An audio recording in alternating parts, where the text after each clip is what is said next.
آپ اور میں، یہ گھاس، یہ درخت، یہ دیواریں، دنیا میں ہر شے مادے کی بنی ہوئی ہے، اور مادہ خود چھوٹے ذروں پر مشتمل ہے۔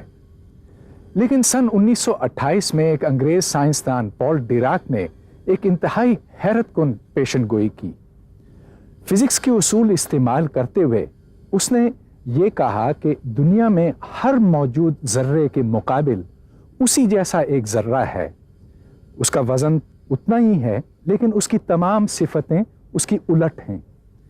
ایسے ذرے کو اس نے ضد ذرہ یا اینٹی پارٹیکل کہا۔ جب پارٹیکل اور اینٹی پارٹیکل آپس میں ملتے ہیں تو دونوں ختم ہو جاتے ہیں۔ ڈیراک نے یہ پیشن گوئی کی کہ الیکٹران کا ساتھی ایک مثبت الیکٹران یا پوزیٹران ہوگا، پروٹون کا ساتھی ایک منفی پروٹون یا اینٹی پروٹون ہوگا، اور نیوٹران کا اینٹی نیوٹران وغیرہ وغیرہ۔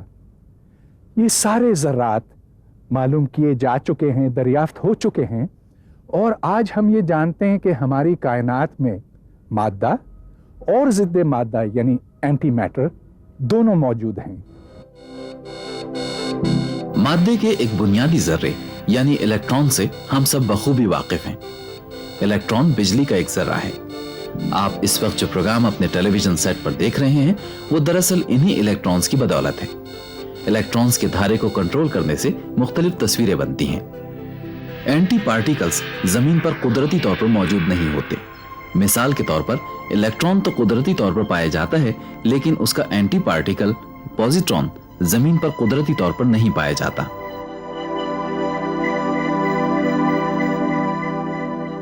اسی طرح پروٹون کا ضد ذرہ یعنی اینٹی پروٹون اور نیوٹران کا اینٹی پارٹیکل اینٹی نیوٹران بھی صرف خاص تجربہ گاہوں میں پیدا کیے جا سکتے ہیں۔ تقریباً 1 صدی پہلے عظیم سائنسدان البرٹ آئنسٹائن نے جو قانون دریافت کیا تھا، طبیعت کی دنیا میں وہ آج بھی ایک مشہور مساوات کی شکل میں موجود ہے۔ آئنسٹائن نے یہ پیشگوئی کی تھی کہ مادے کو توانائی میں تبدیل کیا جا سکتا ہے۔ مادہ اور ضد مادہ ایک دھماکے سے ایک دوسرے کو فنا کر دیتے ہیں، اور اس عمل سے توانائی کی کثیر مقدار خارج ہوتی ہے۔ خارج ہونے والی توانائی کا اندازہ یوں لگائیے کہ اگر ہم گاڑی کا ایسا انجن بنا سکتے جو پیٹرول کی بجائے اینٹی میٹر کو بطور ایندھن استعمال کر سکتا، تو اس کا 1 گرام 1000 گاڑیوں کو ہمیشہ چلانے کے لیے کافی ہوتا۔ ایک عام طیارہ ایک سفر میں کئی ٹن ایندھن خرچ کرتا ہے، لیکن صرف 1 گرام اینٹی میٹر ایک بڑے طیارے کی تمام پروازوں کے لیے کافی ہوگا۔ اگر کبھی مستقبل میں اینٹی میٹر کو بروئے کار لانا ممکن ہوا تو صرف 4 کلو گرام ضد مادہ اپنے اندر یہ صلاحیت رکھتا ہے کہ اس سے پاکستان کا ہر گھر روشن ہو سکے گا۔ زراعت، صنعت و حرفت، دفاتر، تعلیمی ادارے، ہسپتال، شاہراہیں، غرض کے پورے ملک کی سال بھر کی تمام بجلی کی ضروریات پوری ہو سکیں گی۔ یہ بھی ممکن ہے کہ خلائی جہاز ستاروں تک کا سفر طے کرنے کے لیے اینٹی میٹر کو بطور ایندھن استعمال کریں۔